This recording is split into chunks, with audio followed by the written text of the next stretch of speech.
ఇలాంటి కళని ఈ ఇంద్రమ్మ రాజ్యంలో మన కాంగ్రెస్ ప్రభుత్వంలో ఎంతో మంది పేదవాళ్ళ కళ నెరవేరుతుంది. ఎన్నో ఉన్నాయి. ఈ ప్రభుత్వంలో ఆర్థికంగా ఎంత ఇబ్బందులు ఉన్నా కానీ ప్రజలకు ఇచ్చిన మాట నిలబెట్టుకోవాలన్న ఉద్దేశంతో ఒకదాని తర్వాత ఒకటి చేసుకుంటూ వస్తున్నాం. ఆ నిండుగున్నాడు నేను అనుకుంటున్నాను పేదవాడిని బతికేంది వాళ్ళ పిల్లల బతికేంది ఆత్మహత్యలు చేసుకుంటాడు.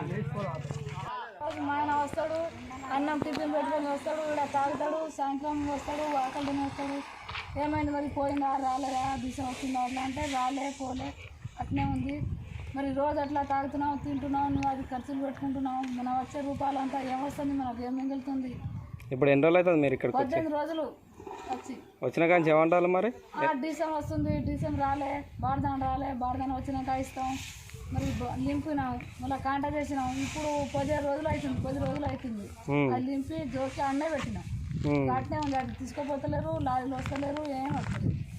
చైర్మన్ గారు ఇట్లా ఎవరన్నా కలిసిరా మిమ్మల్ని? మీరు కలిసిరా వాళ్ళకు? ఏమో మా ఆయన తెలుసు. ఇలా లోన్లు పెట్టినా మా ఆయనతోటి. అయితే ఆయన కోపంతో రాలేదు. నేను అట్నే వచ్చిన, అన్నం లేదు పాడలేదు, అట్నే ఉన్నాయి. 15 రోజుల నుంచి ఎవరు వచ్చి తీసుకోవట్లేరు మీ బత్తాలు? అట్నే ఉంది, ఎవరు తీసుకోపోతారు. ఏ ఊరు మీది? మాదాపురం పెడతాను. మాదాపురం పెద్దతండ.